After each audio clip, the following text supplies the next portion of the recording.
Today's chat is brought to you by, well, all of your support.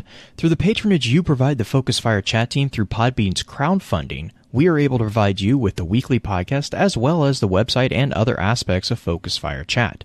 If you have any interest in becoming a patron of the FFC, please be sure to visit our website and click on the support link.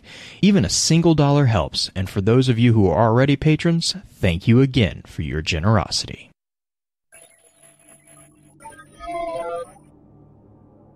You may have heard the whispers of guardians gathering in the shadows, exploring the mysteries of this world and the worlds which surround us. We are all in search of truth. Sometimes we need to focus that search, focus that fire. And so we come together. Join us. Join the discussion. Welcome to Focused Fire Chat.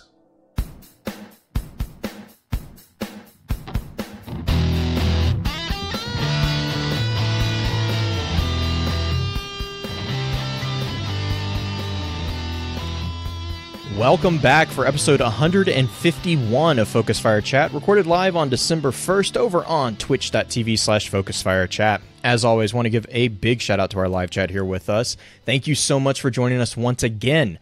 Our topic for this episode is going to be a look at the updated information pertaining to the Great Ahamkara Hunt. But first, let's run through a quick introduction of those on the show. As always, this is your host, Blue Crew 86. Next up, we have our own master of social media, the one and only Green-Eyed Music Lover. Green, hope you're doing well. How's the week treated you so far? I am dredging. That is what this week is kind of culminated in. And so did you actually get the title?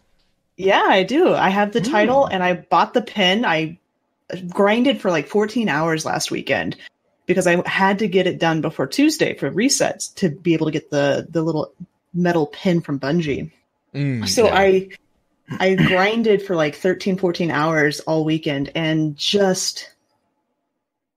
I got a really lucky streak because I queued in solo on Sunday and found these 4 people who had it in their heads that using their supers on the other side when they're invading was great. Was a good idea. Oh my gosh. And I was a dirty jerk and pulled out my sleeper and got my last 4 light versus light medals and put on that dredging title, and I haven't taken it off. And yeah, chat's fully supporting your I believe the best quote so far is "Get it, Queen."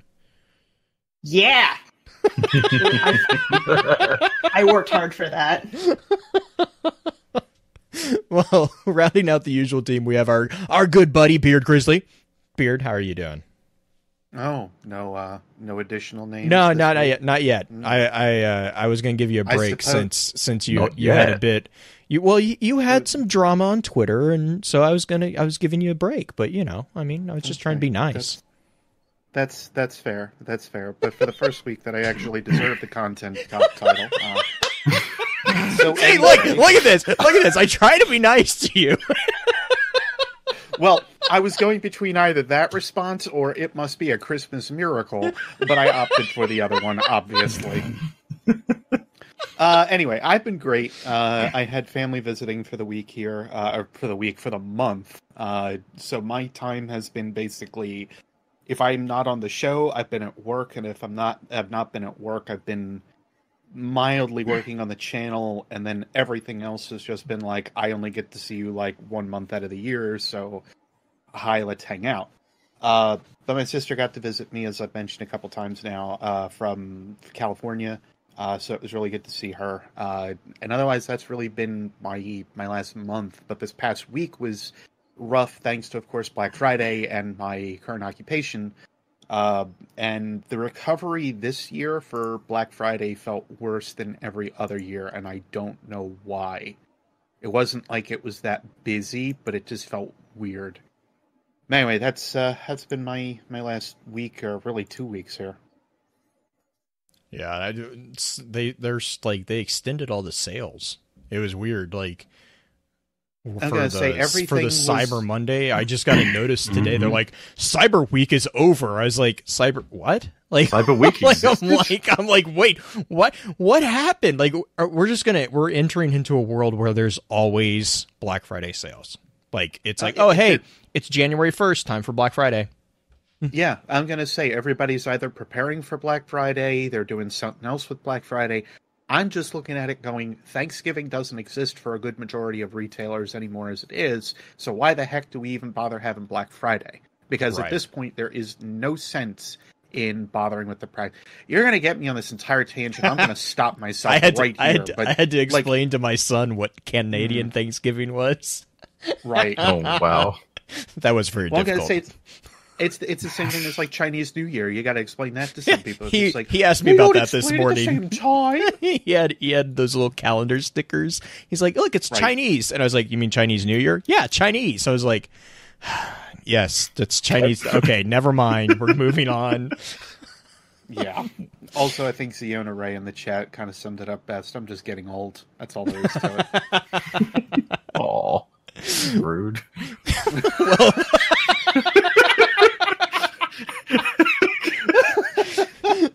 Well, as you guys can tell, finally, once again in the hot seat as guest co-host, we have our good friend from across the pond. My name is Byf. Byf, how are you doing? Doing really well. Doing fantastically. This whole week has just been like prototype for how I do things in the future, and as a result, I'm taking a weekend, which is I'm glad weird, to hear it. And it feels good. And like the only thing even close to work is Focus Fire Chat that I'm doing, and that's fine because Focus Fire Chat doesn't work. Focus Fire Chat is I get to sit back and laugh with a bunch of buddies, so that's fantastic. I was gonna say, if this is your work, you're doing something right. Right? And I mean, yeah, aside from that, it's just like right now it's move-in chaos because I'm at like new place basically. Like there's a whole bunch of stuff that I still have to sort because of course the process can't be done in like the space of a week. So yeah, right now I'm just sort of like zipping back and forth between two different places and two different parts of my life. So that's fun. But yeah, aside from that, it's just me keeping busy. There's cool stuff on the horizon, and yeah, it's a really, really interesting time. So many cool things because of this week coming up too. My gosh. Oh yeah, goodness. You know it. Like we're expecting these things. They call them mini expansions, and I'm just looking at what's coming up, and I'm just like, this is not mini. What are you talking about? I think I was about to say you need to drop the first part of that word because. Yeah, I'm gonna say they're redefining what it is that they've had for expansions here, and I'm very excited from somebody that enjoys the portent of what game development is about, and then seeing how they're developing this stuff, and then also being a theorist at this point now as well. Just seeing what they're doing is already driving me nuts. Right. I am so excited for what's to come. Anyway, I'm getting off topic again. No, well, I was going to say, speaking of driving people nuts, Green had a really good cattle prod this week for stirring up some frustration, excitement. I don't know what the right word for that is. I mean, it definitely got the conversation rolling, which was kind of the whole point of these Twitter polls that I end up doing for the Ask FFC, but I don't know if it was like cattle prodding necessarily. It just got people thinking, because you don't think about this. We don't talk about it in game. Do you think we've managed to kill off all of the Ahamkara save Riven during the Great Hunt? Was the question. Which is a really interesting one, because there's points at which Shurochi during the Pilgrimage Patrol says if some Ahamkara are still alive, right? And that alone is enough for people to say, Bungie put that in there deliberately, there must be something, yada, yada, yada, yada, yada, and so assumptions abound, right? Mm-hmm. I'm going to say it's either like one of two things on that angle. It's either them saying if, being they're not quite sure just yet either, or two, it comes down to there are still ones that exist, but maybe not in the way that we expect them to be, which I think is also the important thing to kind of keep in mind when it comes down to like the Ahamkara in general. They're shapeshifters. Yep, I was just about to say, they're shapeshifters. Well, they're shapeshifters. You've got the bones that can also speak to you, or at least can interact with you in some regard or way. Like a death of an Ahamkara is a very, I think it's a broad topic to almost look into in and of itself. It could almost be a argued and debated thing that we go on for like an hour and a half as it is. Right. But that's the big piece that I think is so important about that line that you brought up. Like that's their death is. How long have you and I been arguing that? Actually, that was actually the first video that I think you had kind of looked at of mine, Right. And how I was like, I don't think they're done or otherwise are all gone. And with the other little bits and pieces that could exist with them in the 9, like I think they're either being sheltered. Always have been sheltered, or they're point in case just staying away from us because they know what might happen if they see another one of us. And then, of course, they see Riven, and we go after her, and she just happens to be in a causal loop of something that we still don't know. Mm-hmm. And then, let's not even forget about the fact that, yet again, Shirochi has lines about that too. It's like, there's so much speculation on the actual origin of it all. So she says, it's basically words to the effect of, some people think the Awoken brought the Ahamkara with them first, but if you ask me, they came from the 9. And meanwhile, everyone is just looking at this being like, oh, we don't want to go down this rabbit hole. Oh, we'll be consumed by this for days. So, yeah. Suddenly, the distributary was actually the home planet or home place of the Ahamkara. Oh, God, no. And then you have to think about, like, well, what is that? What are the implications for that, right? Because then there's further stuff you need to think about with Books of Sorrow and whether the Ahamkara you see with the Harmony are actually Ahamkara, or whether Wish Dragon is like a broader term that just happens to like define those beings or something even further than that, or basically like being able to call that for what it is just like rumor and superstition. Like, the point is, with something like that, you can so wonderfully just leave a very a really nice open format for all of that. You just let it do its thing, I think, over time, and keep an open mind to it. Yeah. Especially now that we know that the Ahamkara, as you say, are shapeshifters. Like, wonderful. Yeah. Probably my favorite, I don't want to say addition, but you understand what I mean. The favorite thing we have most recently discovered about them, because it broadens so much, right? Well, we had so many things. We had little to nothing on them previously as it was, or at least like a base physiology aspect of them. And now to know that they can do that just opens up so many different doors that allow for us to say, well, how many things were influenced by the Ahamkara over the ages? Can they take human form? Can they change out what we end up doing? Can they take on a different form altogether? The sky's the limit in terms of that. I think back on and I know we're going to get there, and I'm jumping ahead a little bit. My favorite Great Hunt reference is the one with Praedyth Kabir and Kahanan. Yes! Oh my god, yes! The Wild Hunt. Yes. I just call it the action movie scene. Like, that's exactly what it freaking is. I mean, they're listening to Hell's Bells. I mean, they're right. That was the other great thing. I posted that because we do the weekly or the daily tweet or for quotes and stuff every week based off the topic, and I put the Wild Hunt up there because it's talking about the Ancient Earth song like thrumming.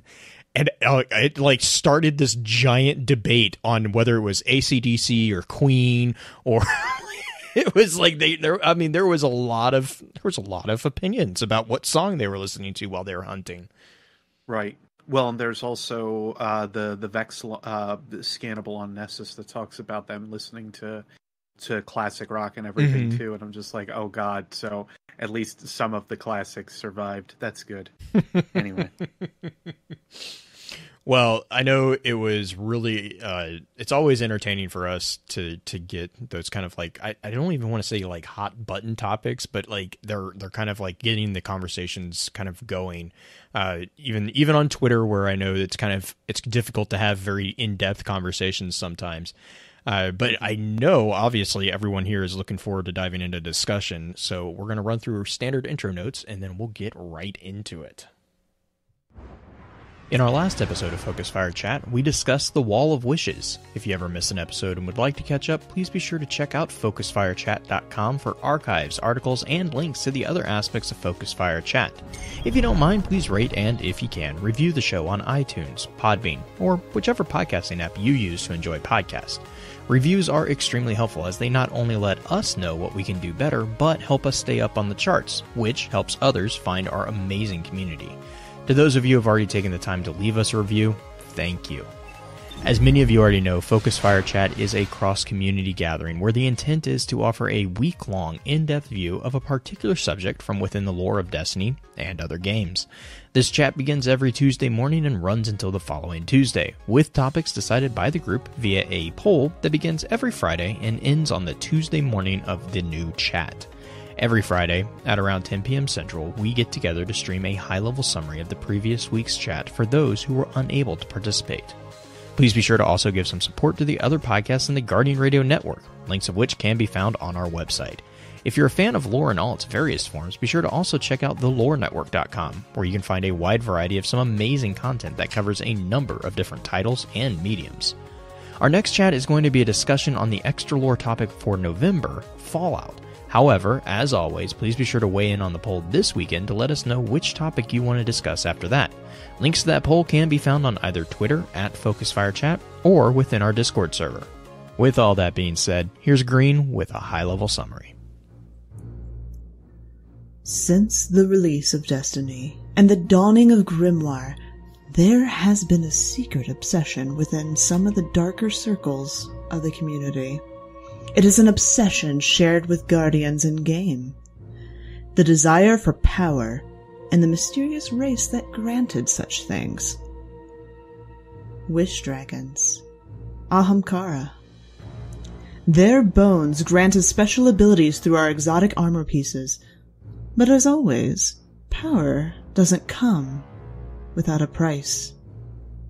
When the Ahamkara roamed the system, Guardians would get wrapped up in possibilities, lost in their own desires. Whether it was to fight forever or to know their own past, Guardians began to engage the Ahamkara en masse, and the Great Hunt was on. Was this hunt done to drive out the potentially devastating force? Or is it just another example of Guardians' lust for power and knowledge at any cost? Is there a lesson that we have learned? Or have we learned nothing, groping for new weapons and abilities as a toddler does new toys? Before we jump into the information and thoughts the community had about the Great Hunt, however, let's have a quick chat about this week's Lost Lore.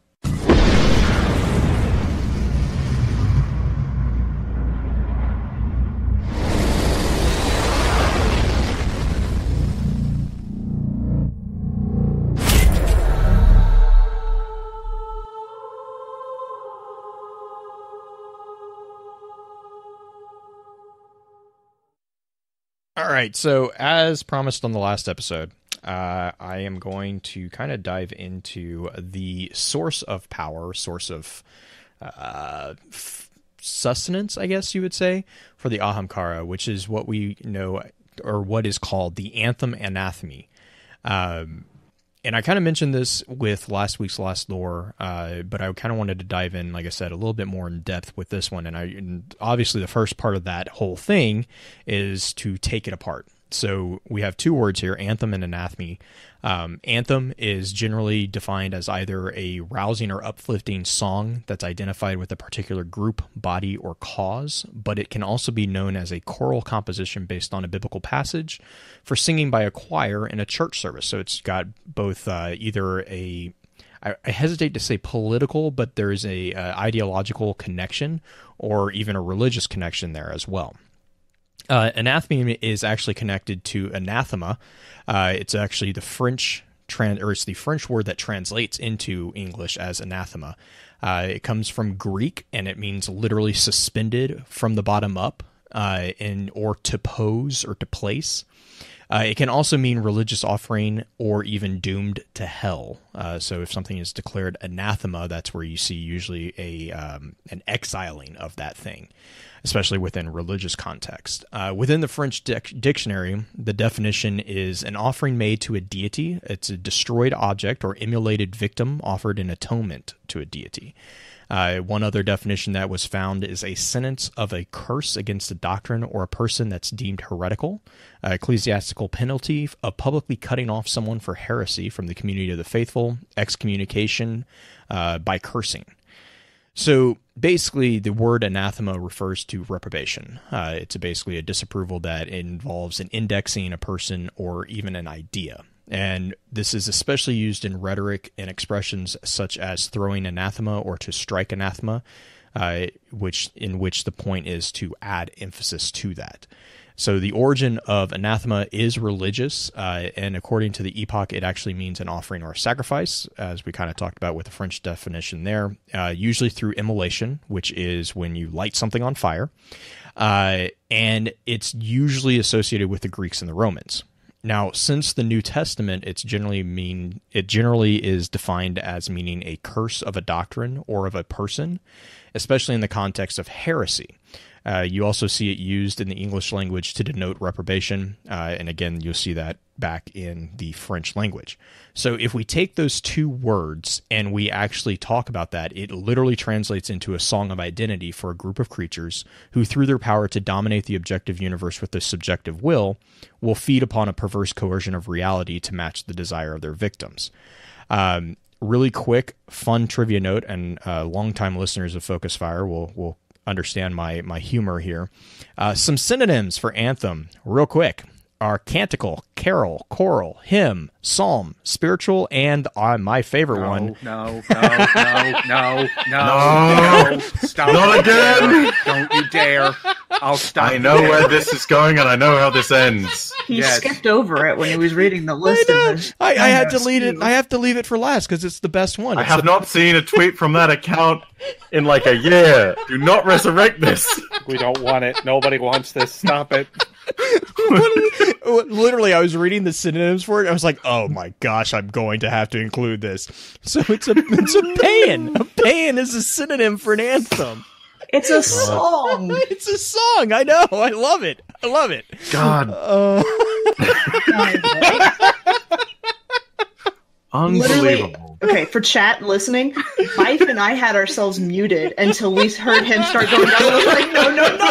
And we were like, okay, more important things are going on than maintaining audio discipline for the podcast. We need to put a stop to this. Let's just interrupt the Blue right here. There are moments where that has to happen. It cracked me up. I was actually like not even thinking about that while I was looking up the etymology of this, and I saw that and I was like, oh my god, I wasn't even looking for that, and here it is. Like, I will admit, like, much as I hate it, you kind of had to do it. So I'm like, oh my gosh. Yeah. So to go back, you at least made pens and black. I think I broke. I think a few dozen times. So you were a many people otherwise person. have been broken from that. Yes, we've done our job. I guess actually you've done your job because nobody said you had to bring it up. So basically, it's through the granting of wishes. So when to go back a little bit, when I was talking about the domination of objective universe, that's actually a quote from the Grimoire, or well, not the Grimoire, but the lore itself. I'm trying to remember which one that was. It was I just blanked on which entry it was. But it was one in which they were explaining the Anthem Anatheme. And it's basically explained that through their granting of wishes, which is defined as the imposition of a subjective will upon an objective reality, Ahamkara are allowed to digest. So I'm going to back up a little bit. This is going to get a little confusing, so I'm going to try to go through it kind of quickly and then come back and kind of try to explain it as well. So it's through granting of wishes, which is basically when you impose a subjective will upon an objective reality. Ahamkara are allowed to digest the objective noum in their creation of the cost. Now, noum is the objective reality. Cost is the subjective will. So when they create a cost, that allows them to destroy the noum in order to replace it, and they are allowed to digest the noum. They are, as described, and you see this, they are described in the Whisper of the Worm entry, engines which allow the desires of the wishmaker to become, quote, hegemon over their conditions. The word hegemon here is something, and the definition for that is something such as a political state, it's often very political, having dominant influence or authority over others. In other words, it's domination. So it is allowing a person to become domination or to dominate their objective conditions via an outside force. So, and actually, I'm gonna give a huge huge shout out to Captain Kex, which I don't really need excuses to give him shout outs, but I'm going to link he has an amazing breakdown of why this is a dangerous thing on Reddit. And I'm not going to even try to summarize it because it gets, as usual with Kex, it gets very detailed and it's very well done. And I'm afraid that I won't do it service to do that. But with the Whisper of Worm, to kind of go back, the Whisper of the Worm is basically it's a creation of an item that's lusted after by the Guardians, which, if you realize, the Guardians are some of the most powerful figures in the system. And this item is born from the defeat of a supposed worm god. Zol, through the creation of the supremely powerful weapon, has come to, in a certain light, be worshipped by those who, air quote here, defeated him. The danger here is that if this is the case, in a similar fashion to the Hive's reliance on their worms, we are now becoming reliant on these weapons. We are feeding the weapons through their use, and we aren't even aware of that fact, that in a way we are fulfilling a dark, self-fulfilling prophecy of becoming a potential proxy servant to the darkness in doing so. That is one of the causes of strife within that caused the Great Hunt. This is kind of the debate that's going on here. If you combine that with the description of Zol's use of our victory as a catalyst for his own metamorphosis, we could be very well feeding Zol through the totem of the weapon that was made from his former flesh, which we see within Toland kind of making fun of us within some of his quotes from from the Forsaken within the Dreaming City, where he kind of jokingly laughs at us about our guardian being convinced that we defeated a worm god. He basically calls us out and just is like, you think you actually did that? That's hilarious. That's cute dog gif. Yeah, it's, oh my gosh, it's one of the best. And I have those quotes. I've slowly been collecting the quotes from Toland as I can find them over on our website. I'll also link that in the show notes as well for anyone who's interested in helping me build that out as well. But that is a quote that I did have on there as well. But yeah, so that is really kind of a brief summary look at what the Anthem that they use for sustenance, or they kind of, this is where the Ahamkara get their power, and this is where the Ahamkara this is the cause of why we see them as dangerous, is because they are actually potentially giving creatures who are not guardians, so take guardians out of the picture for a second, they're giving people who don't have paracausal capabilities. Then you add to the fact that now guardians are finding them, so guardians are already super powerful, they already have that ability to avoid causality in a way, and now they're getting access to Ahamkara, and the Ahamkara, I don't know, I don't remember if we ever discussed this, but the reason the Ahamkara speak the way they do is it's actually a binding spell of sorts. They border the Wishmaker inside the logic of the statement by saying, "Oh, blank mine, oh, wisher mine, oh, bearer mine." Those are it's a way of them binding that individual underneath their control. And so by doing that, the Ahamkara are then therefore putting the Guardians in their power, which, again, Guardians are, if not some of the most powerful figures.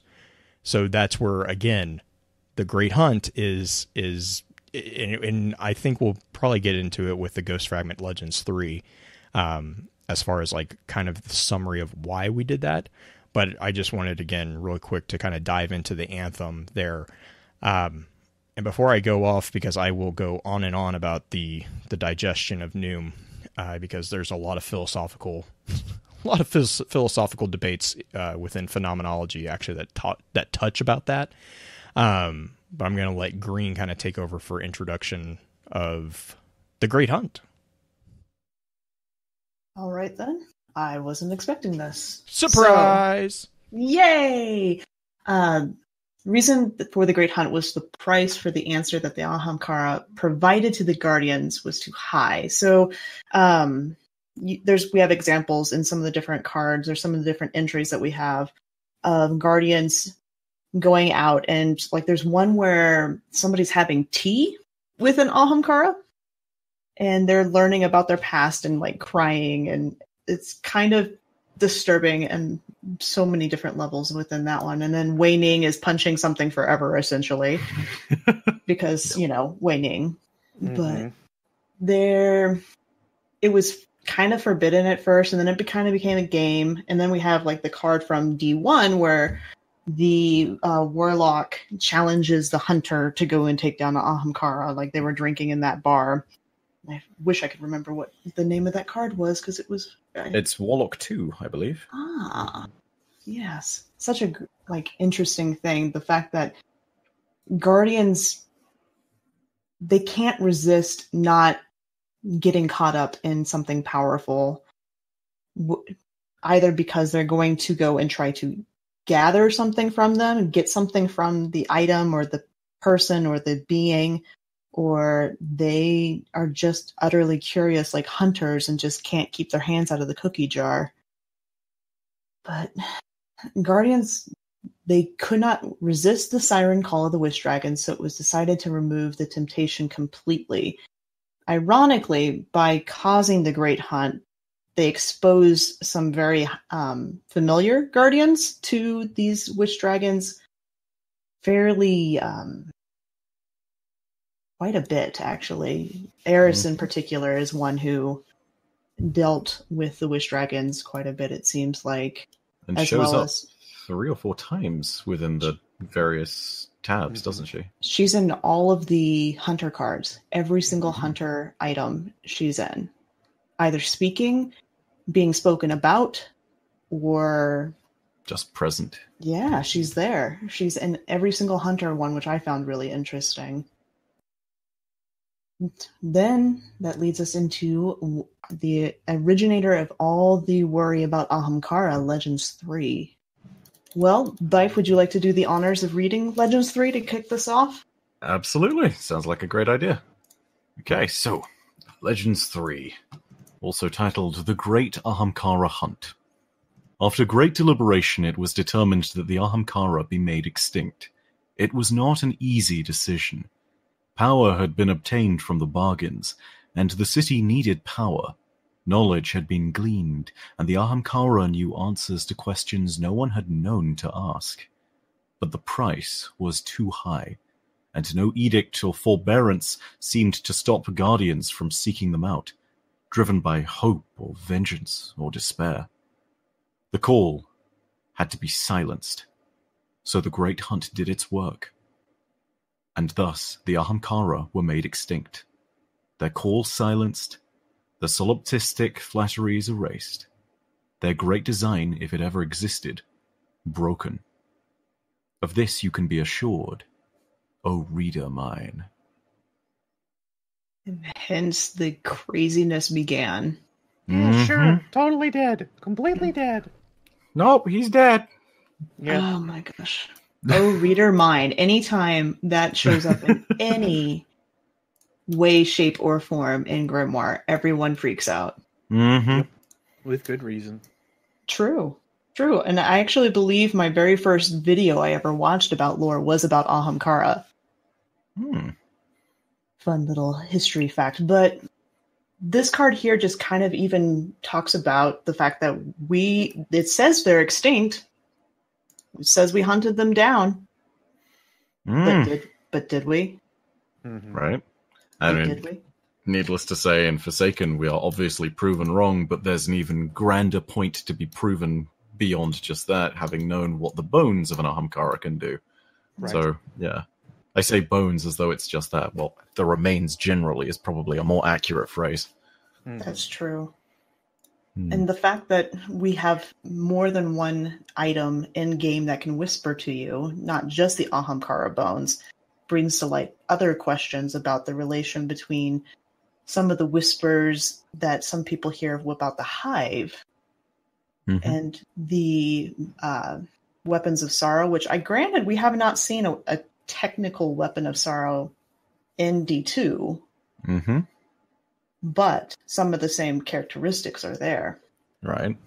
I think the closest we end up getting is, Whisper and Malfeasance, probably, although Malfeasance is less hive and more just taken darkness generally.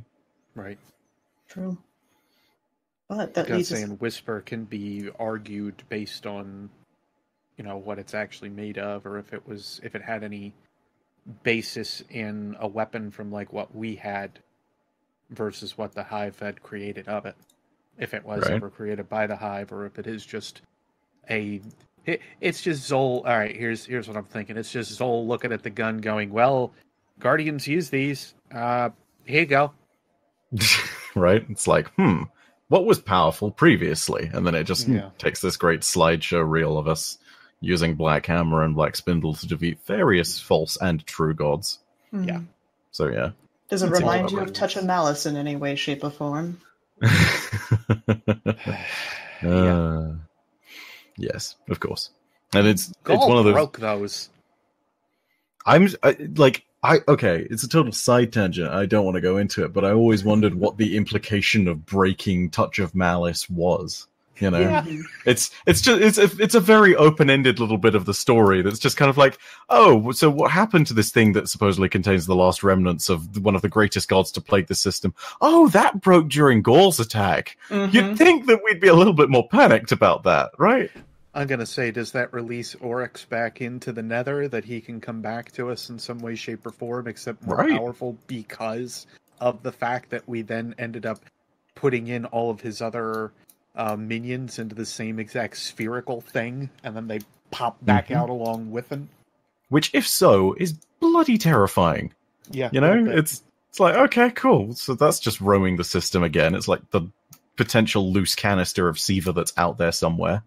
Right. Okay, cool. That's horrors we may have to deal with at some point down the road. Nice. Sounds great. Fun. But that takes us into some of the different weapons, speaking of, that actually use the Ahamkara bones this time around. Or at least one of them does. Doesn't Thousand Voices actually have the pieces of bone within it? It does indeed. Although I think you could potentially make an argument purely from the surface of most of the raid weapons that, except for Tekken Force and the Supremacy, that some of them are actually just made and crafted with the bone itself. Which you could maybe look at, but it could also just be like, hey, this is a generic kind of like Mother of Pearl-esque Dreaming City material, which, it's very much open debate on that one. I feel like it's up to what you see in the texture, but yeah, there's nothing that can confirm or deny either of those things. So leave it hanging. Thousand Voices, though, I think is really clear. Yes. Especially if we look at the ornament, though, too, which I find funny because it now looks like a fallen thing. Mm-hmm. I'm just like,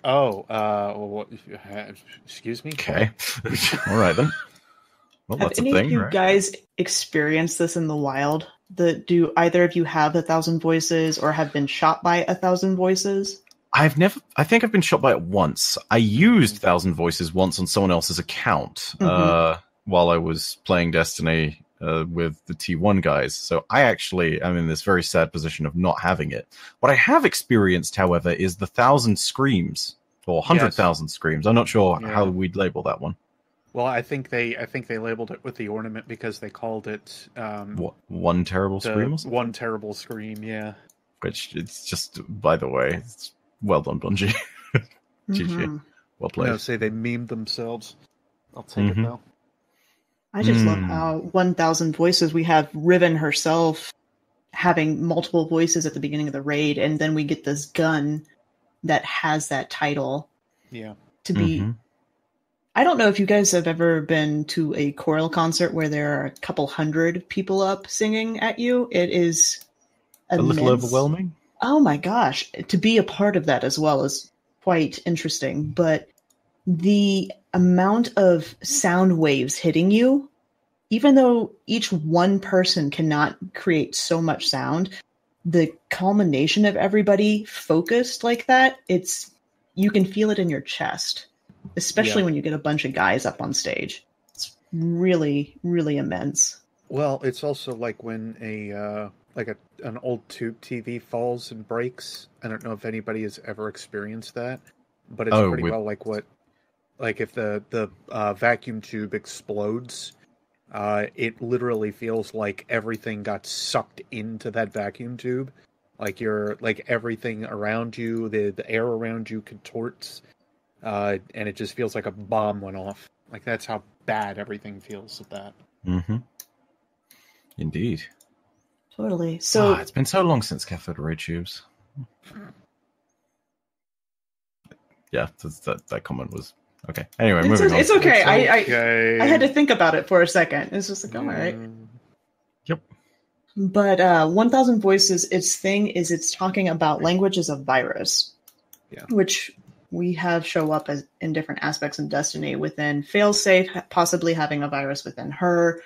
But the fact that you can literally create a virus that infects your mind. When you hear something, the thing that comes to mind is one of my classmates back in high school used to say that when somebody sneezes, somebody else in the room is thinking about Abraham Lincoln. Totally not factual whatsoever, but I've never forgotten that. It's just that stinking earworm that once it gets in your head, it never leaves. Every time somebody sneezes, I can't help but think about it at this point. Oh my gosh, Blue, you Why, are mean. Blue? Why? You are Why? mean. For context, for people who can't see our private show chat, Blue has just posted, after the minute that earworm was mentioned, Blue posted a gif of Daddy Shark. And I can hear that gif, and it's terrible. I mean, a single talk word about a will viral drive them language to rage. That's, I mean... Talk about a viral language of pure meaning. There you go. Daddy Shark is the darkness. Okay. Yes. It's confirmed. Oh my god. God. Oh, I was waiting for that one. Oh, it makes me This so is happy. why he set me up to do the first one, by the way. He set me up. Language is a virus. Oh, yes, it is. Do, do, do, do. Do you just sit there every week? Like, I imagine you now in like an evil villain's lair, just being like, and then when Blue, then when I leave, I'll be muted, and inevitably, Green is going to have to mention viral language, and she may use the phrase earworm, and if she does, oh, I've got to.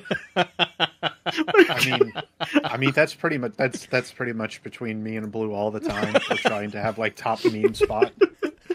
I just love this one because it's exactly that. And the thing is like this is a good explanation of language as well. As far as like, what will get the random things that get stuck in your head, like the Baby Shark or the Daddy Shark song, the one terrible song from your high school years that you will suddenly get stuck in your head, or something like that. Or like that one quote that just always bounces around. There's always something that does infect your mind in the sense of like it just gets stuck there. And what 1000 Voices is talking about is that single word that will, and it says the language is a virus that infects the minds of humans. A single word will drive them to rage or lust or weeping. Oh, for the right words said in the right voice. Oh, to see their hearts well with longing. Oh, to see their desire lay bare in their chests, so juicy and succulent for the taking. And so that's kind of tapping into what we were talking about a little bit with the Anthem, right? Is that this is how they get them addicted to this kind of concept, is this like this constant needing for feeding of this addiction and this needing for that particular longing or that desire. And, that's where you see with Riven, especially, like you guys were saying, this is Riven. Riven is also the Ahamkara that Mara kept away from the Awoken.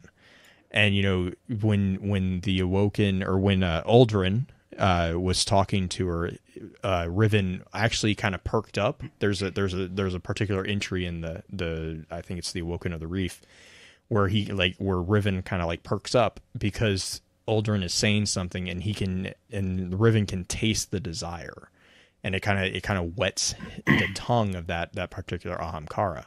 So there's like this kind of really, I don't know, I find it fascinating. The source of their particular source of sustenance is that kind of immaterial material thing. But yes, also Baby Shark. They are the ultimate trolls.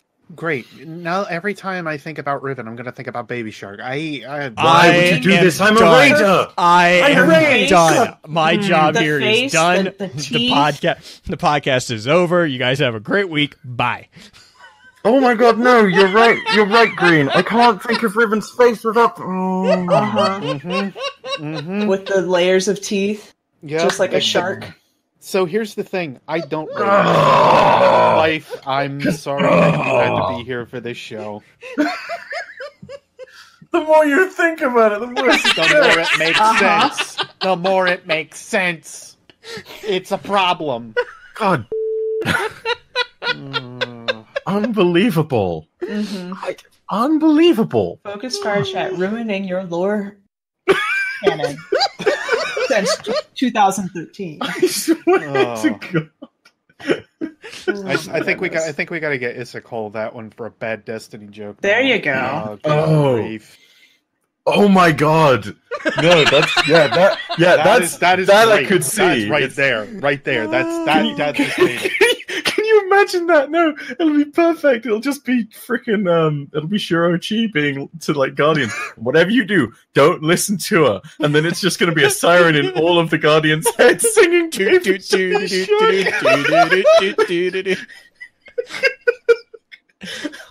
Like I said, done. No. Podcast is over. You guys have a great week. Bye. Let's move on to Shattering Bone before we get stuck on Thousand Voices forever. Shattering Bone's a good one too. I like all of these are really cool because, you know, again, it's actual scenes from the Great Hunt.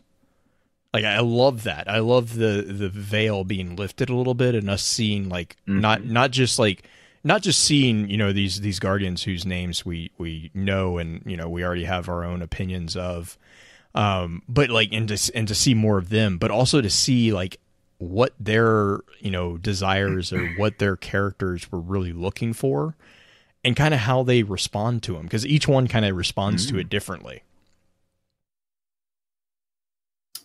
Not to mention as well, it's just the variety of fire teams that you end up getting and a lot of the weapons and the armor. It's staggering because it shows you the scale of the Great Hunt too. You know, this was some of, quite literally, I don't think I can be hyperbolic when saying this, the most notorious and the most famous Guardians. I mean, you had everyone from Shinobu and Eris and some of the lesser known figures to general players, but really famous ones in lore terms like Pradith, who are just in the hunt, in the thick of it. And then you have some more recognizable names such as Lord Shaxx and Commander Zavala. And it, you know, everyone was a part of this, practically speaking. It's astounding to see the scale of it. I still like Takos, which I think is Apex Predator. Taika's like response. It's Taika and Galida, and Taika's like, "Can we please just shoot it? Just kill this thing." Meanwhile, I love that one so much as well because of all the background lore of Pocket Infinity. Yeah, that's a discussion for when we actually get to it, I think. But yeah. So Chattering Bone is the pulse rifle. Yeah, pulse rifle. It tells you how much I pay attention to the actual mechanics of this game. So Chattering Bone is the story of Nadia and Shinobu, which are two of the Guardians, like we have just been saying. And this is actually I would almost say this is a contest of wills insofar as Shinobu is speaking to her mother. And so this kind of goes into also the taboo nature of Guardians looking at their past, right? And looking into their past. So because we know that Shinobu remembers her name from a journal that she had on her at the time of her death, similar to Bray and her what was it? The identification card. Tag? Yeah, IT tag. Yeah. And so this is where you kind of see, again, another Guardian kind of, you know, looking into their past. And we'll also see this with Eris as well. But this is Nadia. They're having tea. They're sitting across her. It's just, oh my gosh. And it escalates very quickly. But But it's just it's like a very brief glimpse into this little tea party that they're having, and Nadia is basically trying to just be patient, and Shinobu is having the desire from Shinobu is obviously that her mother would be there to tell her of the past, and they're telling her a story of how they couldn't get her to take off a dress to get in a bath or something, I think is what it was. Yep. Yeah. It's that. We had to tackle you to get the thing off you to get you to bathe. Mm-hmm. Your brother called you stink bug. I mean, okay, as a young girl, I can relate to this though, because you find that one outfit and you want to wear it all the time. My sister did this with a swimsuit, a particular Little Mermaid swimsuit. She wore it all summer long, and it was one of those things. You kind of had to chisel it off of her. But the fact that the serpent, the Ahamkara, takes the shape of the mother is the creepiest part of this whole card, in my opinion. I can't help but I have like this. Yeah, see, and it's helped near the end where it says her mother just smiled again, all teeth and secrets. I just feel like, like the darker versions of Little Red Riding Hood with the wolf as the grandmother, and like the anthropomorphized figure of a wolf dressed up as the grandmother, and like the teeth and the darkness and all this stuff. That's kind of how I feel like this kind of is going on. Is like it's a human figure, but it's not a human. And and then of course the end of it is Nadia unloading unloading clip after clip, it feels like, into this serpent. So this, I mean, to be honest, it makes the entire thing more tragic to a certain extent, because it's just it's the most painful of reminders, and that's the total cruelty of the entire thing, and it also goes into their ingenuity of staying alive.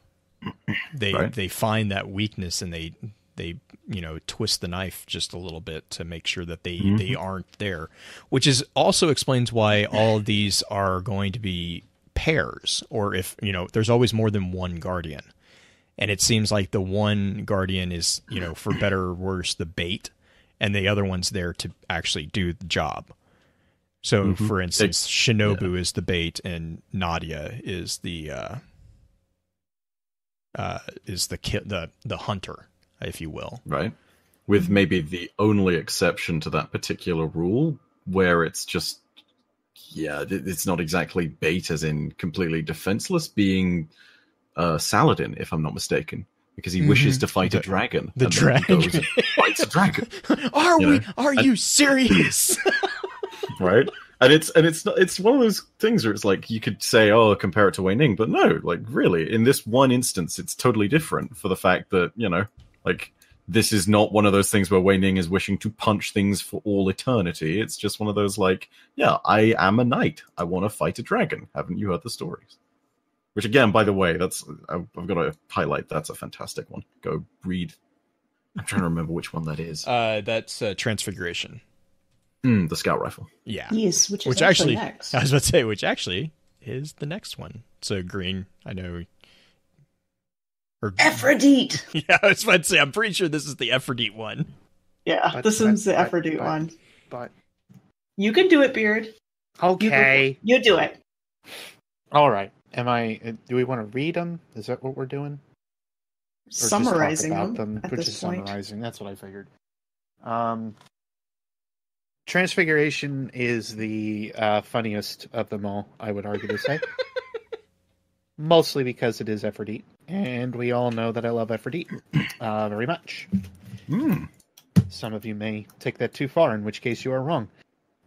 So both Aphrodite and Saladin are fighting an Ahamkara, and I don't know, like the back and forth between these two really makes them more and more human as we kind of go by. Like, these two seem more human than most other Guardians do within what we have seen within Destiny as a whole.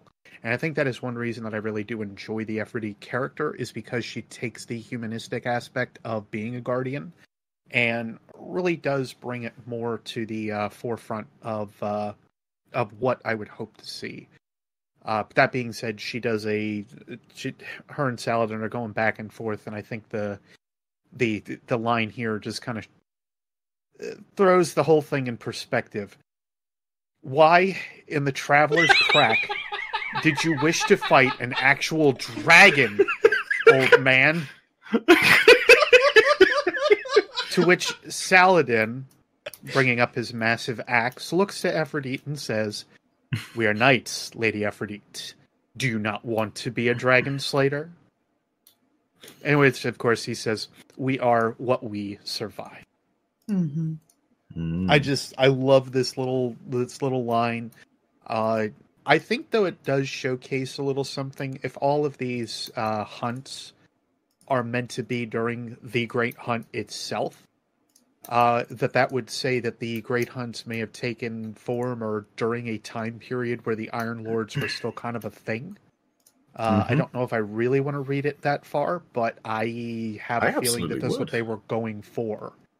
I mean, it's not even just that, but it's also the fact that when you take the Great Hunt into account and then compare what Aphrodite is doing to what she does now, the pacifism is the real linchpin for that entire theory, right? Right. I'm going to say her being a combatant versus somebody that is not, and it would have had to have taken place before the Heavy Siva incident, which by possibly what we may have seen could have been something that was happening on the very edge of the Dark Age, but still where the city was partially pretty well built up or being built up. But yeah, that's where I think we're kind of at per the moment with this one. Timeline is still a little bit fuzzy, but it's at least a little bit more coming into focus just based on these couple cards for the Great Hunt. I do want to pose a question to everybody about this card. Uh-huh. There is another entry about the Great Hunt where we go to, or one character goes to the Awoken to try to get weapons to fight the Ahamkara. Oh, this is Joxer, I believe? Yes. Joxer. I love Joxer. So Joxer goes and gets weapons. In this card, Saladin says, "That's why she gave it to me. I'm the only one." Now this is spin foil, just supposition. Would you suspect that Saladin got his axe from the Queen or the Awoken to help hunt the Ahamkara? Ooh.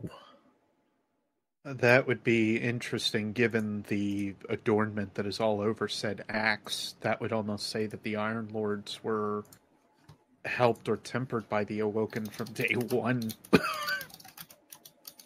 Which then has really interesting implications for the timeline, because there were the Awoken that left in the second Rivening. Yep. And which would explain where those axes came from. And the Awoken would have to be back because isn't Eris a former Awoken? It's not clear what her race is. She does have a relationship to the Queen, but it's not clear whether she's human or Awoken. Yeah, and I mean, arguably, she could be a human, because they did have interactions, for sure. Oh, yeah. I mean, I think... I'm trying to think of anyone else that he could be referring to. And as far as, giving it... as far as giving an axe, giving a weapon, we do know that the Tetuans had gifted Joxer with a crate of weapons. Now, that being said, it was kind of implied that crate was full of firearms. They were also supposed to get it back. Yeah, they were supposed to bring it back after they were done. And also... who think that actually happened? Yeah. Which is really... the other interesting thing is that crate of weapons was created by Riven. With the expressed purpose of hunting down the Ahamkara. Right. Because Mara was obsessed with not necessarily getting rid of the Ahamkara, but making Riven the only Ahamkara that they were aware of. That goes back to the unique power. Right. That almost makes me think of if you will, an AK-47 situation. If you're familiar with the AK-47 and how far into human technology that weapon catapulted us. Mm-hmm. The whole thought and premise is that because of the time period of that weapon being produced by us, it happened right around the time of like Roswell and everything. The thought is that it was given or kind of birthed from alien technology. Now that almost makes me wonder about some of the foundries like Amalon and so on, if they picked up on some hints and tips from those weapons. Then that's a good thought.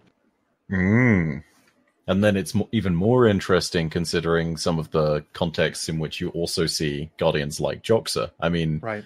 On a personal character note, there's the few Drifter cards where he's basically just like kind of allows the Drifter to just like grab a weapon shipment, if I'm not mistaken.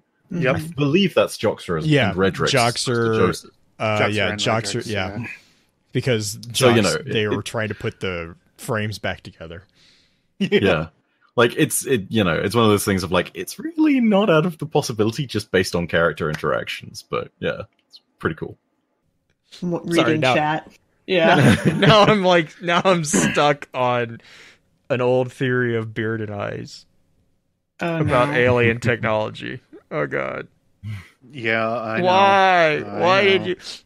All right. Anyways, before we start moving that one on, let's jump to Age Old Bond, which is, oh my gosh, I love this one.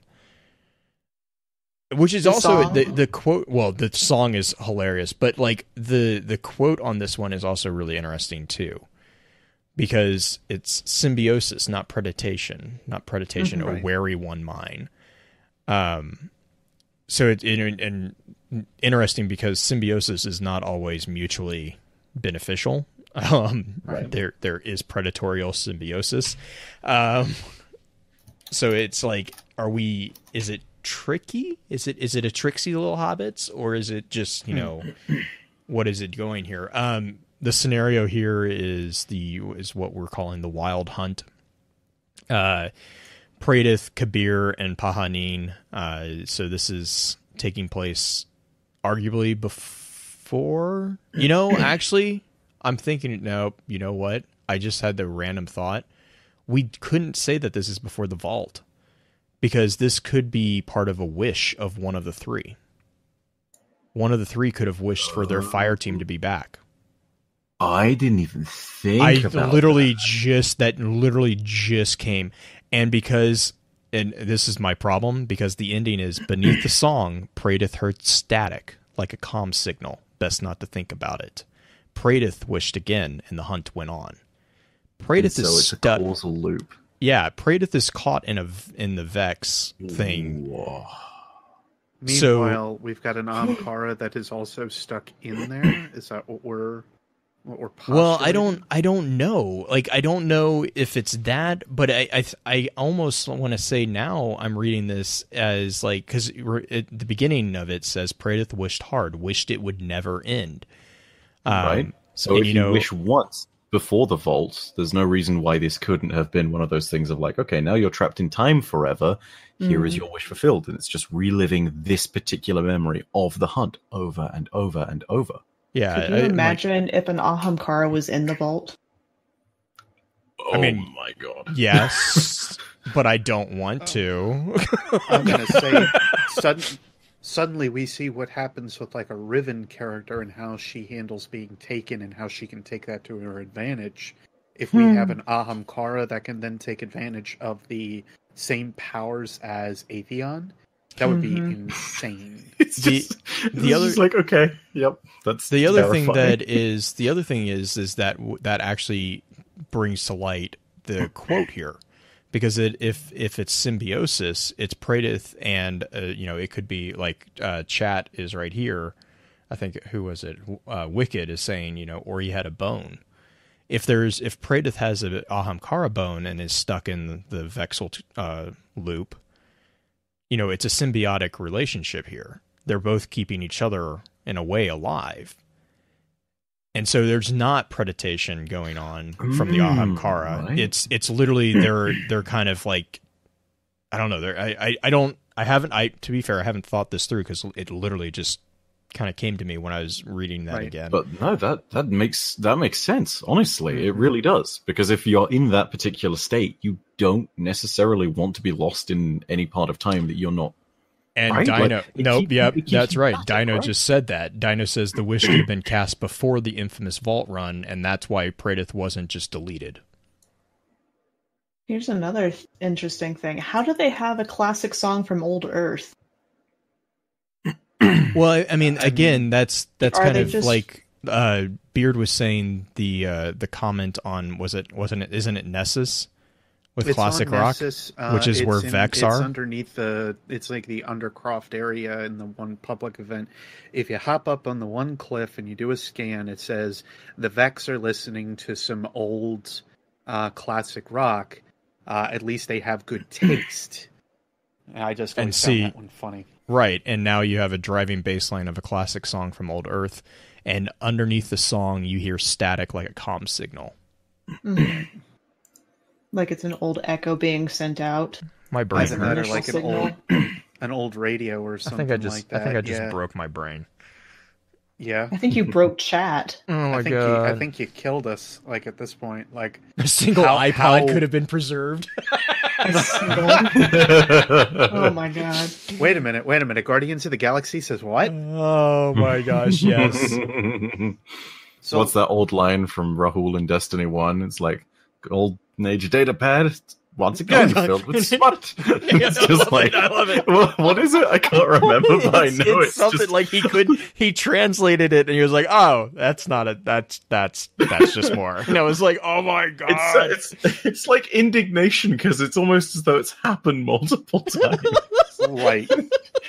It's just like we had an entire society and this is what survived. Right. Oh my gosh, yeah. Meanwhile, it would, if that is the case, though, just to kind of harp on this a little bit further, if it is the case that Praedyth was able to take that wish with him into the vault, and he was still able to be fed off of through that symbiosis, poor Pahanin, poor possibly Kabir, because if they're also laced in with this whole thing, then that would also kind of bring up some possible words. Well, either that or they're just mirages, because he wished his fire team back.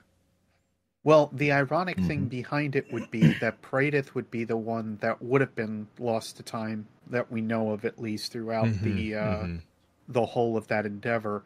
Meanwhile, Pahanin is said to have lost his light to Dredgen Yor, but not necessarily lost his life to Dredgen Yor. Right, true. So I'm wondering if how, like, Pahanin could have also been influenced by it or otherwise, but I know we don't really have much that showcases, like, he was still there as within this thing outside of a mirage, as you said. But yeah, I don't know. If Ahamkara can go through Vex technology like that, but again, we have him described as imposing subjective will on objective reality.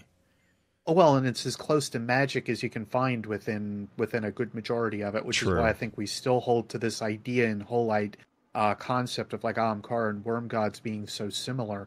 But the way that Ahamkara do it is, of course, very different, without having to impose the actual will inside of a being a worm symbiote.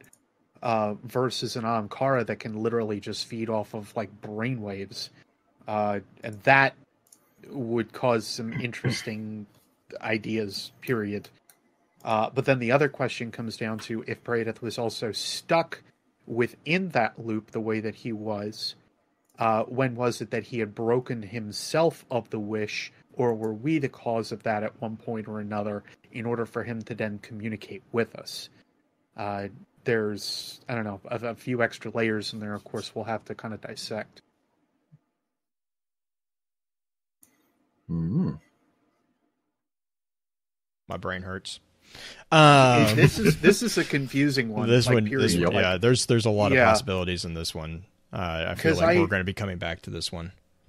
Yeah, because I had thought very similar to what you had done too, just with the just with the idea and so on of like the comm static and everything, because that was my first thought too. Like this is him in the vault, and I'm like, why? Yeah, it's like but like, and then it goes back to the question of like, if it's him in the vault, how? Yeah. Mm-hmm. I'm going to be coming back but to that one. also, there's potential for it to have been... Okay, so this is going to be one of those points at which I maybe take it a little bit further, so jump in and like correct me on this one, but there's no point at which we can tell what time it is. And that sounds like a dense statement prior to that. That's true. But all I mean to say by that is simply, we don't know if this is before he was rescued or after he was rescued. And we also... If I'm going to be completely honest, like I feel like it's fair to say this, we don't know what him being rescued has technically sort of done, and it really wasn't rescue so much as just remembering him. So it's just, Well, I do like Dino's point though, because if this was a wish that he had made inside the Great Hunt, and so like, you know, let's say he made this wish that it would never end, because that seemed to be the wish. And then he had a bone from that hunt with him in the vault. Then technically it would never end. Like, I mean, there's a lot of like looping possibilities there as well. Oh, they had so much fun writing this one. I know. Oh my god, you can just tell, dude. You can just tell. Well, God, and then the other implication of like Praedyth being saved beside is the soul or otherwise the only thing that is needed for an Ahamkara to impose its will. Right. That just adds on to another layer of like what is going on. Yeah, and then it goes back to your question too about, is the Ahamkara are they even able to penetrate the you know, and that brings up an even bigger question about, is it actual time travel? Like, are we in a multiverse? Like, you know, that whole argument as well. Right. I'm going to say, can they pierce the veil of time? Can they act as Gorgons in a way? Can they act as Atheon? Is there something else that really kind of teams with them between the thought that we had before of the distributary, or perhaps of them being very closely related to void dragons and so on? Like that's still the issue with Ahamkara as a whole, is that we understand a little bit more of their physiology with them being shapeshifters the way that they are, but that's about as far as it kind of goes. Like, we know that they can take on so many ways, but how they can still influence those elements is still just, well, they do it with their mind, you know, and I can kill you with my mind, you know, it's a River moment there for a second. That's about as far as it kind of stems, as far as I am understanding from everything that's kind of showcased so far. So again, points back to what I had said before, where I wonder if they are now, if they only need like the spirit of a person to impose their will on them. That's what I kind of wonder. So, before we go down that rabbit hole too much more, Nation of Beasts. This is another, you know, kind of cult following guardian here with the Lu Fang and is it Orosis or Orosis? How do you pronounce that one? Uros. Yeah. That one, Big O. The Sunbreaker leader, right? Sunbreaker. Yes. So it is Third Imperial Magistrate. Yep, and then also the terrible naming inventor of all the weapons the weapons and armors that we get there. Yeah. I think it was because they renamed the Sunbreakers to, what are they? I don't know. Sunbracers. Sunbracers. Yeah. Sunbracers, yes. Just got some angry titans. Angry Titans, and then it's the Sunshot. Oh my gosh, Lu Fang. Yeah. The grief that they gave her, it's just like, what? It shoots the sun. It's yeah. It's like, can we come up with some better names here? Maybe. No. All right, that's fine. This is what I refer to as the Conan scenario. It's a room full of mirrors, and they have to shoot everything. which is like Conan the Barbarian. To figure out which one's the real one. Mm-hmm. And then like I don't know. I don't really I think they get bored is kind of how I read this card. Is like Rose is she's just like, I'm done. Like this is dumb. Like they can't teach us anything. Oros's solution to the whole thing, and then Lu Fang is just like whatever kind of thing. Like I don't know, whatever. Because could you feel the heat of the forge on my skin? Lu Fang's just like, I just make guns. Yeah, I just shot people. I don't know. I just work here, literally. I just work here. So, but this is also a point here that it was the Sunbreakers were actually involved in the Great Hunt as well. Which, I mean, that's not a huge surprise given they're being mercenaries. Yeah. But even so, it just like it highlights a very interesting point, which is how desperate the entire operation was seen as. You know, I mean, for starters, it's you could always kind of tell because it's not really the thing for Guardians to do to order a genocide willy-nilly. And that, let's be honest, that's entirely what this was. This was genocide. But the more important point of all of that is just you have figures that have disagreed with the Sunbreakers left, right, and center within the tower. I mean, you know, it's one of these things of you found Sunbreakers who are potentially guarding Osiris back in Destiny 1, or at very least bore some of his emblems. And furthermore than that, you think about what Commander Zavala said and how they did not get along. It's right. Yeah, it only shows the sheer desperation of this move. So it's huge on that front. Mm-hmm. And that question about, oh yeah, go for it. About the tyranny of heaven, because I'm just gonna dive into this one. Is this the moment that she gets roped into the Vanguard dare? This is the moment that she loses. She's loses gone. and dies. She was a mentor. Okay. This is why everyone. Yeah, this is why everyone refers to Tallulah as a badass, because she gets eaten and she doesn't scream. Yeah. Like it's so yes, this is Tallulah, Fairwind, and Caliban 8.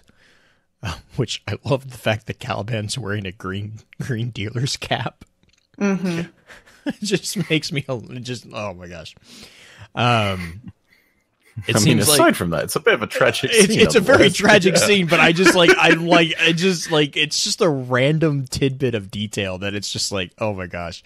Well, I kind of took it as to say between the two parties, Caliban was the one that was kind of just the middle mediator? One, if you will. Yeah. He was the versus if you look at Tallulah, the Ahamkara, they're the ones that are kind of going up against each other. Meanwhile, Dealer has the potential to always win. Yeah. The other thing is, Caliban's such a stinking tragic character. Poor guy gets turned into a crystal later on. I mean, seriously? Hey, he gets a fire team named after him. Oh God! Sorry. Yeah, that's a tragic story as well. Sadly, Takeo. Mm-hmm. Which is also another figure. I do like the fact that we get like multiple different nicknames for Tallulah between Caliban and is it Micah? Like they each have their own like. It's almost like I don't know what it is. Pet name type thing? Pet name for their, like, because you can tell that they're all very close with each other. Don't you do this, Lula. Don't you leave me here. I can't do it. Wow. There's something in that makes this tragic romantic inside me just have a little bit of a heartstring moment. Well, it also kind of tells, like, I don't know this, but I kind of read this as Caliban is the next Vanguard. Because she says a dare's a dare. Good luck. Yep. Which why I guess. So that's where I was like, I think like that was kind of the thing, was the dare was whoever survived the the card game. Right. I say you would see it more as like, here's Tallulah, then it would be Cal, then maybe it would be Andor. Yeah. Yeah. I mean, if that's the case, the other possibility is that it's just literally one of those things of, as Cade puts it, when hunters make a dare or when they make a bet, they take it seriously. Like, they treat it very honorably. Right. So it's one of these things of, maybe the dare is simply something that's been made with the Ahamkara, and as a result, when she loses and she, goes all in and then doesn't have the cards on the river, that's kind of sad, and it's just like, yep, okay, I accept my fate. It's the honorable thing to do, even though the dragon is gonna eat you. It's just, wow, I'm gonna say she knew the stakes from point of start to point of end, regardless of if it was a card game or her life. Indeed. That's the thing, though. We don't have like a lot of entries on Tallulah, but just this one alone gives us so much about her character. It's insane. That's called well written right there. Yeah. That's I love this entry because of that. Not to mention as well, it paints a really neat little picture of what the Vanguard, or rather, what Guardians would have potentially been like sometime before. It goes back to what was said in The Taken King. There are lost arts to Guardians, and sometimes we can rediscover them. And apparently archery is one of them. Not so much just in the shadow shot variant either, but just plain old-fashioned physical bow and arrow. Yep. Well, and that makes sense too, because the hunter, I mean, even within Tevis's quotes about the Night Stalker from D1, that was kind of hinted at too.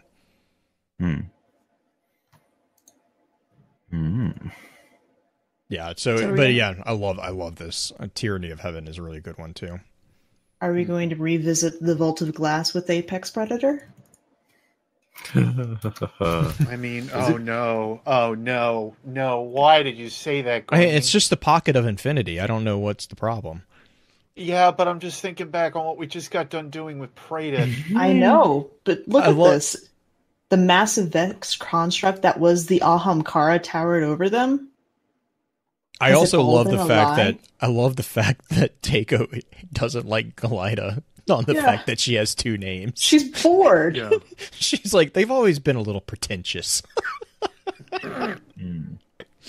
It's like, I might have read this into it purely from the way that the card is phrased, but I guess I just imagined it really, because there's nothing that really supposes it. But I thought of this as a Hydra as opposed to anything else. And again, I feel that's it's possible. It's just the only thing you get is the massive Vex construct. And the construct shifted its superstructure. I feel like shifted is one of those words which you'd apply to the sort of, well, even then, I don't know. That's totally, that's entirely my own assertion. Is it Cyclops? Is that the one that's the big eye? The Cyclops is the turret, yeah. Yeah, the turret thing. That was the other thing that I thought of. Unless you're also thinking like a Panoptes type because of what we just got done seeing. That's true. Oh. Though Panoptes would be more of a Hydra variant, wasn't he? He would be a variant thereof, but he's like a mix between Hydra and a mind. Oh, that's true, because the Templar was more of the... Yeah. I'm going to say they're basically Templar-like minds, but they've got arms too. Like, that's what it kind of seems like in a way. So the hint for it is potentially all in the ventral plate. Rear ventral plate, implying that it's at the back, but it's also on the underside. And I feel like, consider the structure of something like a Minotaur, it's less likely. Whereas something which is close to Panoptes or something which is close to a Cyclops, yeah, absolutely. Or, what was it? The Raidler, was it the dog? Argos. Argos. Yeah. Argos, yeah. You say the dog, and I was confused, but no, absolutely the dog. It's a very, very good boy. Or Dendron. Dendron's another one, yeah. Because Dendron was more of a mobile Cyclops. He was a giant soccer ball. Yeah. Okay, yes. No, that actually makes a lot more sense, too. Either way, I think we can safely land on not a Minotaur, I guess. Yeah, I think the other thing that this reveals is that the reason why we're seeing so many names in here is because they drew lots. So, because Takeo is like, she references back to the porcelain shit she drew back at the tower, because there is no reason that she would be with Galida otherwise. Mm-hmm. She's like, oh my God, I don't want to be here. And so that's also, again, going back to the reference of like all hands on deck, right? It's not only which also goes into, you have to be with another person, because in this situation, Galida is always obviously the bait, and Teiko's here is, I love the ending. Girls got to eat. Like Teiko is the catalyst to actually make sure that something gets done. I think that's kind of the two oh gosh, I just blanked on it. 2-factor authentication for the destruction of the Ahamkara, because otherwise the one alone would get caught. Might have just gone out and grabbed power. Yeah. Like Praedyth got caught in a loop. Oh boy. Praedyth always gets caught in loops. That's poor Praedyth. But I think that's the last of the weapons, right? Or last of the specific scenarios. I mean, there's a couple more raid weapons, but they're not referencing it. Related so much. You could go into something like Tekken Force or Supremacy, but even then, because the Supremacy is talking about Uldren, and then Tekken Force is the establishment of the Tekkens. So it's not referencing really the Great Hunt. Then we have the armor sets, which we have a great clip of the Titan set by Beard. I really appreciate that audio clip of Beard reading the mark of the Great Hunt. The Marax card. And the helmet stayed on. I might have a little MP3 file for anyone who's interested in that. Of course you do. There's going to be someone out there, you guarantee. I don't know who, but I don't know. Maybe Liz. Anyways, so yeah, and like the different sets. Here, really, the Titan actually really doesn't deal with a lot of the Great Hunt, as much as it's more about like the development of the Wishing Wall. The Warlock set actually kind of goes into the bargaining, again, not really so much about the Great Hunt specifically, whereas the Hunter set actually does kind of go into it, insofar as it's pretty much a documentation by Eris, really, it seems, of the various different things. And you get some really cool little scenes with Eris. There's the one with Ikora, and then there's the one with Shax. And Zavala. Is Zavala the one with Shax, though? Mm-hmm. Because like they're both present. Like watching Shax. They're like, what is he doing? It actually makes me love Shax just a little bit more in that card. Oh yeah. Oh, I love that's grips. That's the grips. Oh my god, the explosion. Mm-hmm. I love that. Is he gloating? I think he's too pragmatic to gloat. And then Shax is like, shh. but that was after it blew up. Like, yeah, as the flame quietly roared. But the other thing that's interesting about the armor set is you find throughout all of these cards the talk about the whispering. They're starting to notice it. They don't notice it at first. Until it's too late, essentially. And then and you also find that this is possibly an explanation of how she managed to survive. Yes. The little bone that she has. Because the cloak is actually a recollection of Eris after the Great Disaster. It actually does give us a bit of a timeline here, because it says the Great Disaster years after the hunt, and this is after the failure of the fire team against Crota. And so she actually is talking. She's out of ammo. She's, out of moves, with the exception of one. And she pulls out the Ahamkara bone. And that's when, what is it? It sounds like she's already done whatever it is that she did to her eyes. But she still wasn't able to find her way out. And then all of a sudden, assuming that that was the wish that she made, that is where she suddenly found the way out, was because of a wish against the bone. Incredible implications for all of it. But also, it makes you really wonder then, how long has Eris been inside the Hellmouth? Because there's, she's really familiar with that particular geography. It's right? And it's one of those things of like, she was in there for years. So it's like, was this one of those things of she knew the danger and she just decided against all sort of common sense at that point and against most fair warnings, like, okay, this is my last resort. I've just got to do this. This also gives a clarification of timeline a little bit more. Right. Great Hunt happened before Crota. Wait, yeah. In addition to that, the side thing that I liked that they did here too, they didn't really go into how long, outside of like countless cycles, both Eris and Mindbender spent in the Hellmouth. They made a specific point to keep that timeline out. So I'm wondering how long it takes for them to actually be incurred by the powers of the Hive, or how that was all influenced on them. It also showcases two different ways that it was worked out with, because both were technically like touched by light in one way, shape, or form. Eris may have lost her ghost; she still had light, but then so too does this fallen dreg that could have ended up falling down into the Hellmouth. But they both did different things with that power. One embraced it; the other feared it.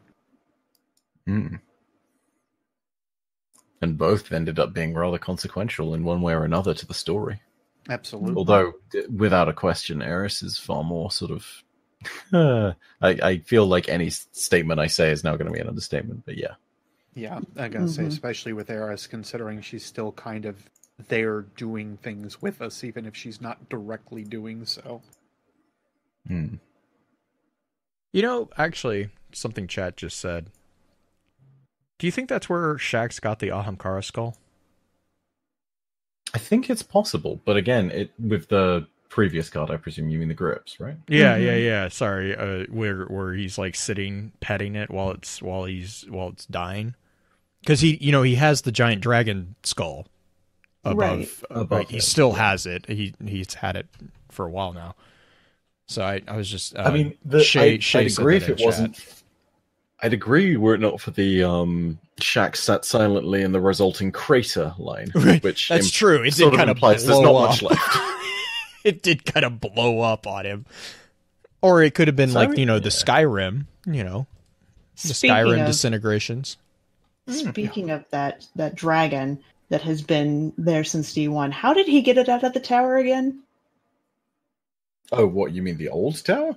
Yeah. Did he just go in afterwards and scavenge the thing and put it up again? Shax. That's probably exactly what he did. And does he have he's got this whole room of just Ahamkara skulls off to the side? Isn't that in Game of Thrones? They have that underneath isn't that underneath the where they have all the skeletons or whatever? See, I did read the first book. Dragon was born. Its skull was the size of an apple. Yeah, I can see. Yeah. Oh yeah, because the vest is where you get Wei Ning's insanity. Where she's just punching and punching and punching and punching. Yes. Eris. And Eris is stop, you psychopath. Yeah. We have 6 others to handle.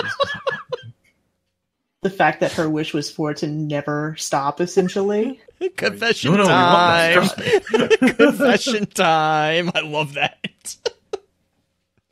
That's another card that everyone should read if they have a chance, because it's hilarious. But that's also Green, where you were mentioning the whispers. This is also where you kind of get the feeling that this is where they start noticing something. because they weren't aware of it, because it says she thought she heard Wei Ning whisper, and then she asked Wei Ning, "Did you say something?" I was about to ask you. Huh. Yeah, which still brings up, of course, that good old-fashioned idea of, did they really kill them? Right, yeah, going back to because you also see, I think, is that Strides is... with Ikora at the end. Ikora is hovering over them. Yep. She Which hears also, the whispers, but she ignores them. By the way, the concept that is introduced in Strides at the end is terrifying, because it says, together the Guardians summoned a storm of light that consumed the bones around them. Warlocks be scary. No, together. So it was Eris and Ikora. But, I mean, so we have seen elemental versions of light, or elemental manifestations of light, but this makes it sound like it's a literal storm of pure light. It could be just their supers both going off and then taking over everything within the radius. Because if you have a blade dancer like Eris, and then depending on which version Ikora uses, whether or not it's the Nova Bomb or any of the others, really, there's going to be... Stormcaller is kind of what I would think.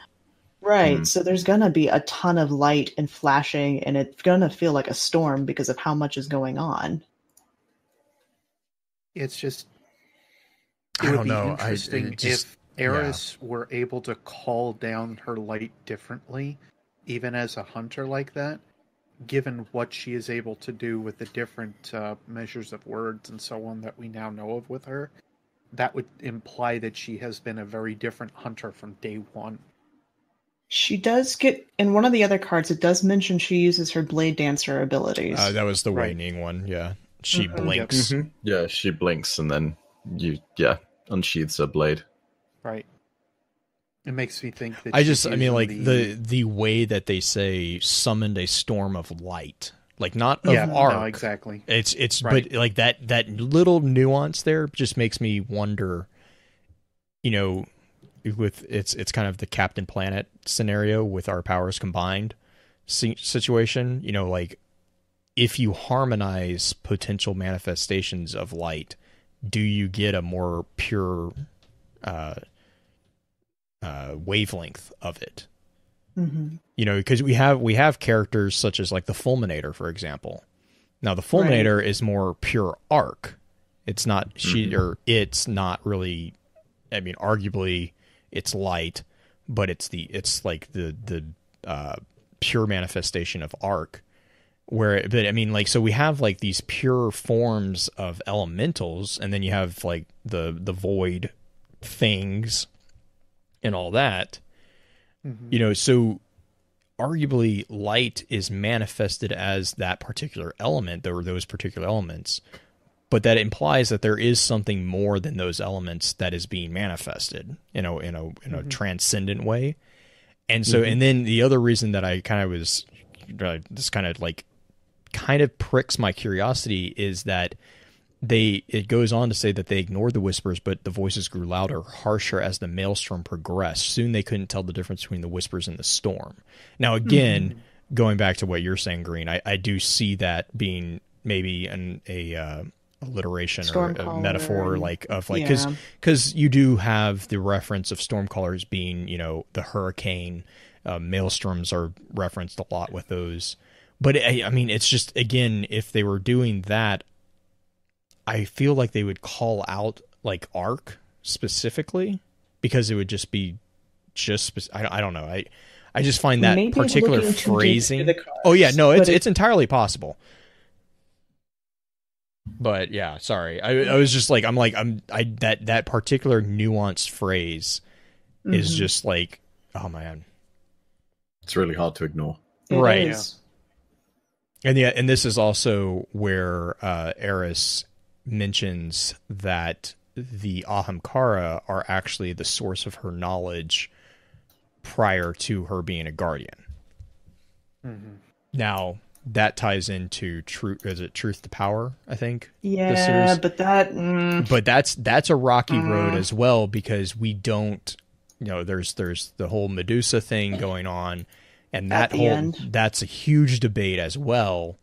Which makes you wonder if Medusa is an Ahamkara that transformed into a Vex-like thinging, and then another rabbit hole. It's just too many rabbit holes. It also, I mean, Right.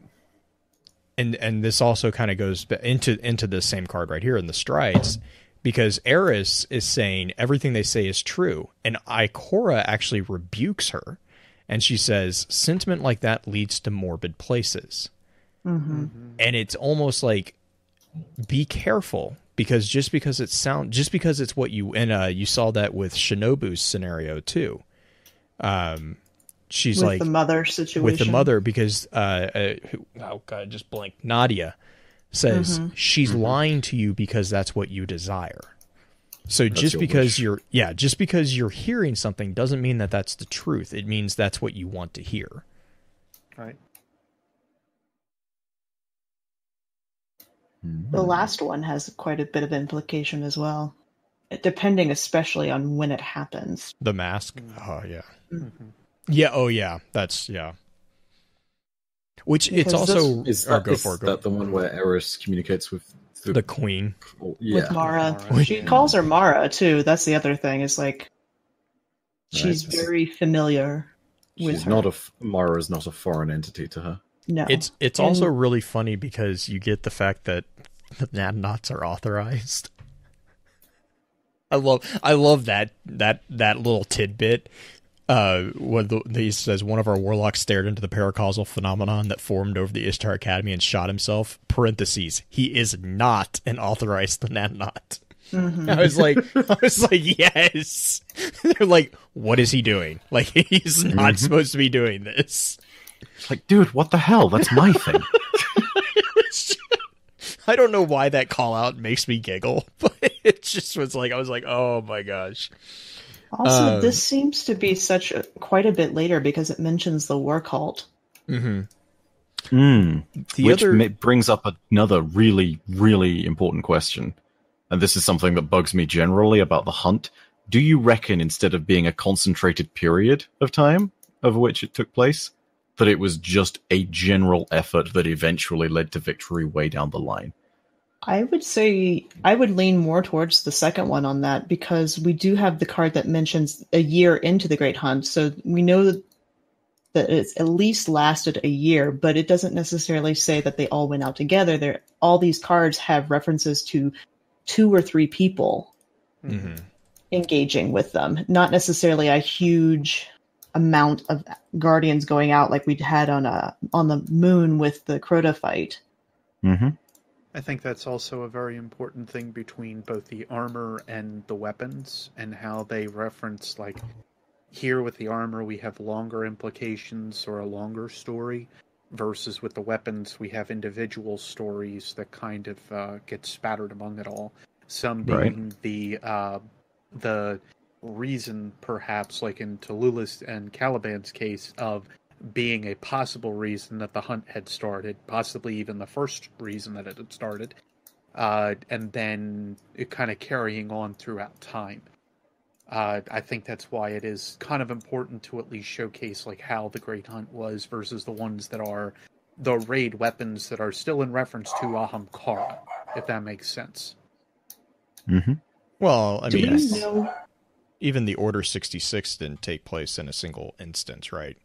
I mean, Right, and I that's gotta say, that pretty was much still- what this is an Order 66 of Ahamkara. So Do we and know a good majority of like genocide-related events or very similar within history. it does take time. I'm going to say it was. I found that I even had to bring that up. It was something that if we look at like old Greece and everything like that, of course, it's like the Persians and how they were kind of handling, or even fighting back, of course, with the Spartans and so on. If we just want to call that up very quickly, that wasn't an overnight idea at all, like whatsoever. So just to pull like additional from another point in time, another point in history, just to kind of reference it. Do we know what they did to Venus? This card references, there's still so much we can learn from them, but what they've done to Venus, ... I mean, Yeah, that I have no idea on. And that's something that's bugged me too, because it implies so much more. Well, but there of is... course, we also think back on a certain person called Albios, and of course I always think back to the reason that he was there. But yeah. The other thing is that there is another mention to them doing stuff on Venus in the card where they're going to get the weapons, right? Yeah. Because Joxer makes a comment about it, and the Tetuan kind of offhandedly doesn't really correct him, but like makes like there's like no, like he's like, oh gosh, I'm gonna have to go look it up now. It's in one of the Warlock ones. Yeah, it's I think it's either that or in Titan. Sorry, I'll look for it. You keep talking. But there is another comment about what they're doing with Venus specifically. So Venus is kind of, there does seem to be kind of a focal point for the Ahamkara on Venus, and it could be a climate thing because, you know, again, the 5 Lives of Albios, where he kind of, you have that almost myth of him going out and seeing the Ahamkara.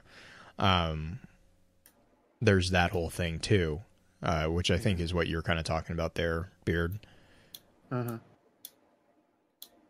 Don't I just do the smart way and just search for Joxer? Yeah, I was going to say that'll be your quicker search between either that or and I was going to say Redrix, but he's not there. Real quick, Joxer would be the plate of the Great Hunt. Real quick, Rexy in chat is asking, Zavala doesn't like the idea of Guardians as an army. So do you think Zavala would send out a lot of Guardians to wipe them off the map? Well, to kind of respond to that, Zavala doesn't view the idea of Guardians as an army in particular context of what is going on in Forsaken. I would argue that Zavala does actually view the Guardians as an army, but his use of that army is not for revenge. We're not assaulting. We're not assaulting. We're defending. And also, Zavala is not in control at this time of the Great Hunt. So there's that we know. Well, and even if he was, he doesn't have the authority to make that call. That is a call by the consensus to actually do something of that nature. Even the Great Disaster was not a single person making the call. It was voted on by the consensus. Now, there was disagreement. Shax had a big problem with it, and rightfully so. But even then, it was the consensus that made the approval to do it. So again, with even with that, you do have a bit of a democracy is a bit of a strong word for it, but a literally a consensus. Council. Yeah, it's a council that reaches the consensus to then go forward with something. And you saw that within the Ghost Fragment Legends 3. And it said, even when forbidden, however, the Guardians sought the Wish Dragons, so it was decided to remove the temptation. So it's not so much any one figure, whether that was Zavala or Saladin or the Speaker or, pick your Saint 14, whoever. It wasn't necessarily just that one particular person. It was a group decision by the city that the temptation was too powerful. Mm-hmm. You ready for another scary thought? Another scary connection? The Joxer card, the Plate of the Great Hunt. It's on Venus.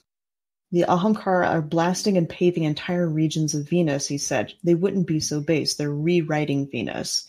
What else occurs on Venus that another race that we fight against that has been known to try to rewrite things?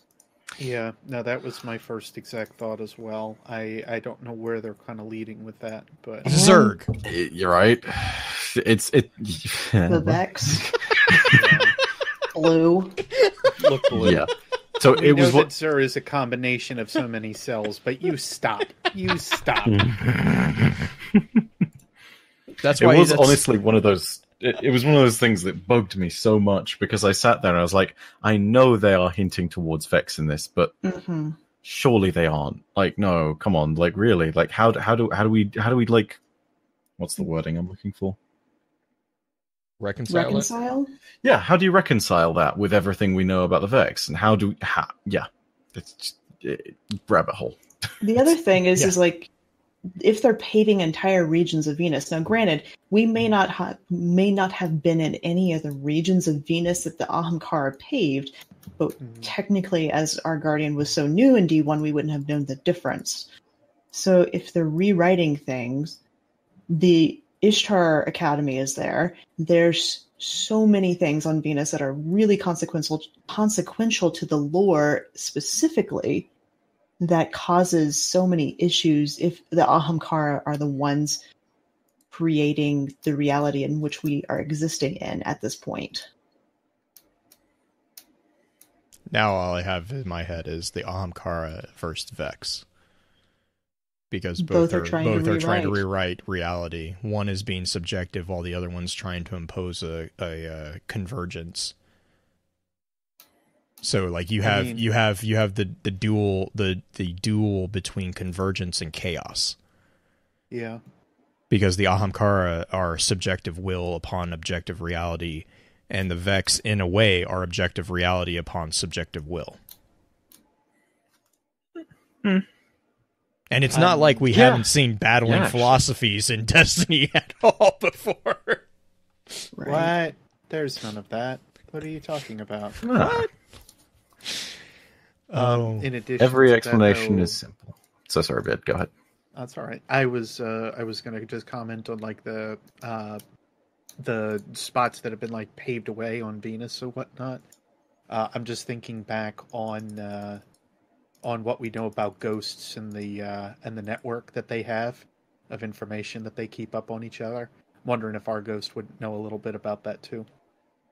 Might have been able to at least fill in some of the blanks for like, yeah, and here we see a spot that Shaxx pummeled into the ground because of the Ahamkara Hunt. And of course our Guardian just goes, the heck is that? Because it's our Guardian. And Listen. So I'm going to call... Pulled pork needs to be left alone, okay? Oh my god. No. Okay, Let's we're not not going talk into that. No. We're not going into that. Never, ever. Well, No, eventually, I know. but not Eventually. this week. When all will be revealed in time. Yes. Be patient. Be patient. No, none of that. Shame on you. There's more, Beard. There's so much more. I know you're avoiding spoilers, but... Yeah, I know. Yep. I know. Okay, I'm going to call back to something we talked about at the very beginning of the podcast with Saladin. Blue had mentioned that I had mentioned, and Blue kind of tag teamed with me on this one about the container containing weapons that Joxer gets from the Queen in this card. The container contains not only rifles, but also close quarter weapons. Yep. So theoretically, it could have been Saladin's battle axe that he never gave back. Exactly. He never gave mine. It's mine now. Now the question otherwise is, would Joxer have even told them that they have to give them back? Yeah, that's true. And Because like what we know of Joxer otherwise and how he is with loot and whatnot and how easily swayed he is with Drifter, like he could have just been like, yo, I don't care. I'm going to keep this stuff. Mm-hmm. This is great. It's fine by me. I was guns. It's just really guns. It's great. It's just slightly drunk sounding ish. There's weapons in this box. You guys want some weapons? What do you mean I can't shoot the guns? I like the pew pew. And they were all quiet. That's the other thing to keep in mind. They're silent killers in the night. All these weapons were meant to be quiet, not loud, bangy ones. Now, granted, the axes aren't exactly quiet in Rise of Iron.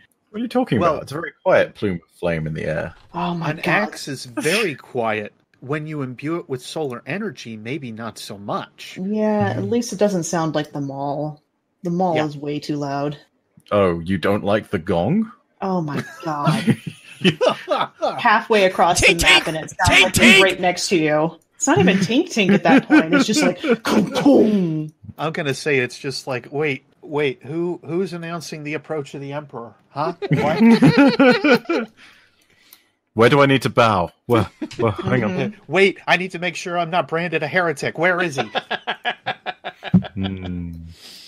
Oh man. Goodness. 40K references. Yeah.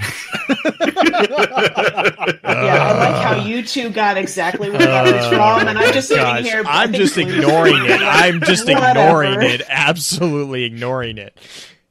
Oh my gosh. Biz and I are going to discuss our There favorites goes from the chat. Ring Ring the pain bell. Ring the pain bell. Oh, stop. So yeah, I think that's actually all of the items specifically so far that we've gotten. Yeah. Obviously, Minus very brief summary of most of them because there's quite a bit. I gotta say, considering there's also more that also still talk about other Ahamkara that we kind of see. Byf, I know that one of your recent videos was on one of them, in fact. Azarim, which Yeah. So this is one of those things where I think I've got to relate it back because Azarim's story is very open-ended. There is no resolution as to what happens to Azarim himself. So it's one of those moments where you have to acknowledge what Shirochi said earlier. Again, it's like, if an Ahamkara survived. If. And it's just like, hey, we know of Ahamkara that at least exist. And it's not something where you can fill in the holes, but if Bungie wanted to, they could. Yep. So it's neat that that's there, I think is what I would probably leave it with. Absolutely. Yeah, I think that that calls up quite a few questions about where the Ahamkara, if there what ones are remaining or otherwise, if there are any, where they're hanging out, what they're doing, etc. Obviously, of course, there are still other relations to the Nine. We see so many different relations to what has been said of like the Legends 1 card for the Nine and how that pertains back to a few extra things. Oh God, Blue, please no. Right? Why did you have to bring up the dreaded word? No. Why did you bring up the name? I didn't even do Blue. it this time. It's not my fault. He brought up the N-word. Not that N-word. Okay.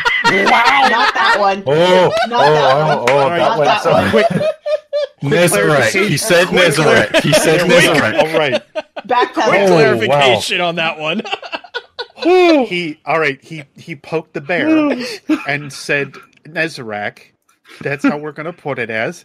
Now the thought of Nezarec as an Ahamkara is stuck in my head. Blue? No. Bad. Stop. At this point, the thought of any of the characters, any of the enemies being an Ahamkara is way too easy to entertain at this point. But it could be easily said, especially if it's going to be something like Golden Age and whatnot. Now all of a sudden my AK-47 weapon reference makes total sense. Clovis Bray, what? Oh my lord. That was more Hive. But anyways. Yeah. Anyway, just to kind of like sprinkle it out there, like there are just a lot of other Ahamkara references that we didn't necessarily go over here. Obviously, we're focusing on the Great Hunt in particular, and how characters were kind of like played with on them, how they were otherwise formed throughout it, how the Great Hunt kind of went. But that's about like our whole deal here. We're not looking for anything other than what had gone on during the Great Hunt.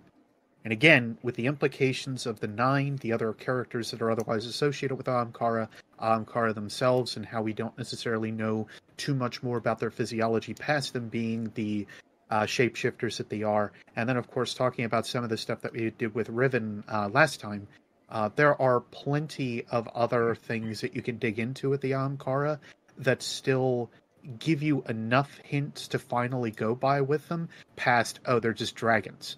Like, we finally have information on them, which is just absolutely superb.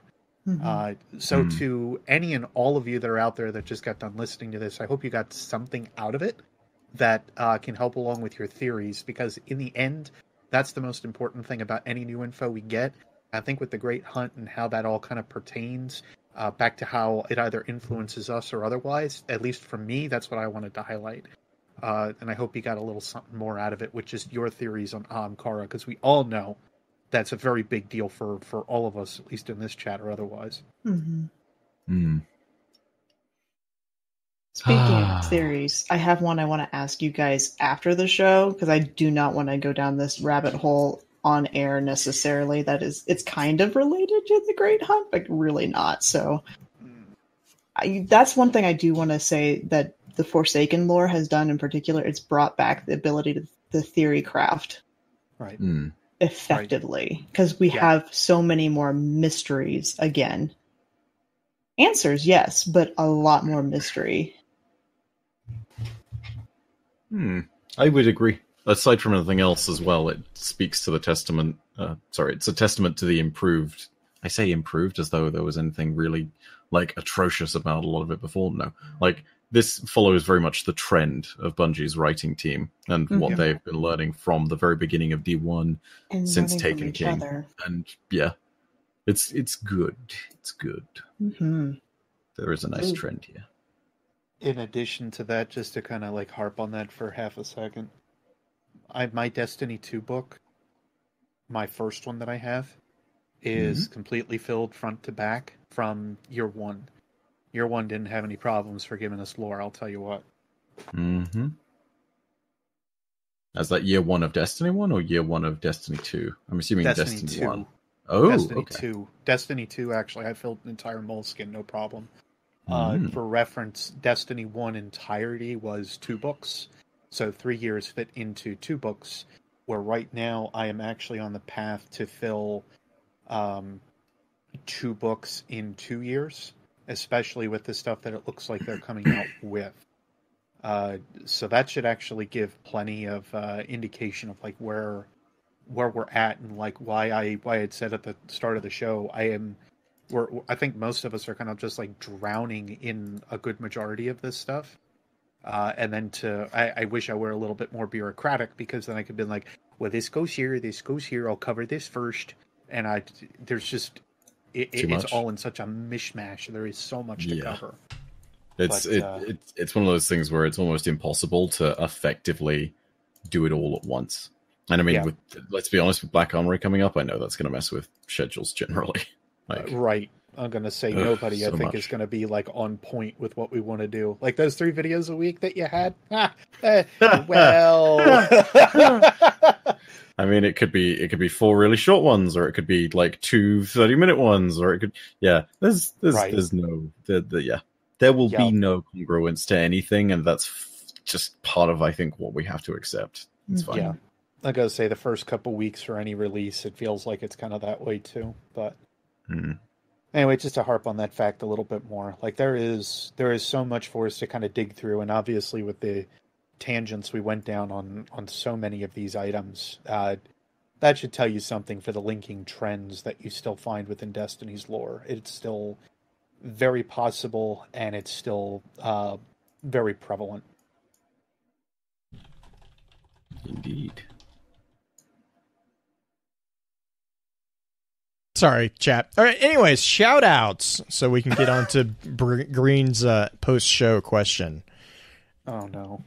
Byf, what do you have for us this week? So, shout outs. I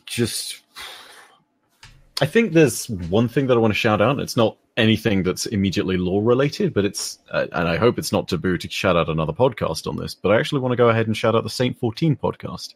Because they cover a lot of really interesting stuff with regards to mental health, but also they do character analysis with each of their podcasts, and they try and make it so that it's breaking down the various characters we get in Destiny and sort of explaining everything behind them. Which in itself is really good, but also, I feel as though that podcast has the potential to really go places and do good people. So, I definitely want to go ahead and give a shout out to them. Also, big thanks to you guys for inviting me back and for changing the show time to make it earlier so that I could actually be on, and so that it wasn't unreasonable. Because now it's like 11:45 here in the UK PM, and normally I'd be like, okay, only 3 more hours until Focus Fire. And it's just like, this made a huge difference, and I'm very glad. And so, big thank you. Thank you very much. Yes. Very, very glad. Beard, what about you? One major one actually goes to something that just happened to Matt, aka Mylan Games. Yeah, I am. this is I'm going to read this tweet, just verbatim as what he had posted. Extremely shocked and humbled to have been nominated for YouTube Creator of the Year at the Australian Games Awards. Don't know how I was nominated considering the competition, but thank you. Just the fact that this guy is now like up for nomination within his Australian space is amazing. Right. It should show like the amount that the farthest he has come as a creator, and what he does for the community on the daily. He's just doing some awesome stuff between his PhD and his channel. So big shout out to Matt. Seriously, one of the most deserving guys of that. Speaking of which, Mm-hmm. the other thing that Mylan did that is coming out into your mailboxes if you ordered it. Yeah, I know a few people already have access to it, including Matt, who got an advanced copy. Which is the anthology. God. So that he worked Anon has been showing a bunch of people in the lore community because he's one of the lucky swords that's got his on time, unlike other people in the UK. He's been showing a bunch of small excerpts from it, and if you have any interest in Destiny's lore whatsoever, or if you are just one of those nerds, get these things, because seriously, great. Matt and Bungie's team have done an astounding job, and it's not just the old grimoire. There's the new stuff is I will say nothing for the sake of people who don't want to be spoiled here, but holy, well, I'm going to say amazing for you and me as Ulantan fans, I think I'll just leave it there just to say that, you know. I'm clapping. Yeah, it's new stuff as well as some older stuff. It is a compilation of like a lot of different things, and compilation of a lot of different. No, I like things. it. Compilation is official now. I'm rubbing off on Beard. It's fine. Compilations, Elizabeth. Anyway, for about 4 people that got that Homestar Runner reference, the lore book, though, in general, looks like it is very well put together. I am anxious to get mine. The art looks fantastic. So if any of you were wanting to know like when that was coming, seems like some people are already getting a hold of it directly from Bungie, which is pretty cool. So yes, to mirror what Green was saying as she stole my shout out, you stepping on my toes, person as you always are. Yeah, I guess so. The whispers, it's fine. But yes, I absolutely love what is happening with this community in general. I had posted a tweet the other day how it's very hard for me to keep up with everything that's happening. Oh my gosh, and even yes. if there is like a small bit of bad that happens, like 20 good things just keep popping up. If you are somebody that's just having fun with the game, good on you. Like that's what it's all about. Or if you're in Blue's case, of which I still don't understand what's going on with that. I just like reading about the game. I was going to say I don't get a chance to really play it much anymore, so thank God I can at least read it. My recent experience with the game is I sit in orbit for 20 minutes waiting for something to load. So Yeah, some of the glitches that are in not only it's Xbox not but also in because the of my raid right internet. now. It's not because of the internet. Morgoth is Yeah. yeah. What more should we say? I mean, there's one way to stop a raid boss from dying, and that's hack the world, right? I mean, Obviously, Morgoth, it worked great with ultimate- Oryx. Yes. Yeah. Oh man. So Green, did you have any more or? I have one more shout out beyond that, and it's actually somebody we kind of shouted out a little bit earlier, Issachel, and the Bad Destiny joke. I'm just going to shout her out again. She's putting out some really she does funny, so much good work. They're so good. Plus, I have an inside scoop that she's wanting to do more lore-oriented ones. Yep. So that will be in the works, hopefully, and I'm looking forward to seeing that. But yeah, totally give her a follow on Twitter. She also has a website, issachel.com, I think, is her website, where she has a lot of her Bad Destiny jokes, comics, and some of her other writing. It's great. Great stuff. Also, she's a clan member, so Hydra. That's not the way you should say that. I know, but I don't want to say it the other way because you guys are going to go off on a tangent. And before you ask, she is that person. Well, if you guys are in the live chat, stick around. We apparently have a question for a tangent, and I also have a 5-year-old who really wants to say hello to everyone. So, and that is going to be put up on YouTube as it normally is, as soon as I possibly can get it over for the unstructured live stream archives. But as always, you guys have a great week. We will see you next week, which will be the extra lore recap for Fallout. I'm actually kind of looking forward to that one. But yeah, so we're going to run through an outro, and then as always, we'll stay around for a little bit of an after show. With that, we'll begin to wrap the chat up. Thank you again to those over on Twitch for coming to spend your evening with us. If you'd like to join us for the live streaming of the episodes, please be sure to give us a follow over on twitch.tv/focusfirechat. Links to our episode archives can be found at www.focusfirechat.com. Please be sure to email us at focusfirechat@gmail.com with any comments or questions for our team concerning the podcast, and let us know how we're doing by giving us some feedback and a rating over on iTunes as well. Also, be sure to check out all of our amazing partner podcasts within the Guardian Radio Network over on theguardiansofdestiny.com. So until next time, focus your fire and may your light shine bright.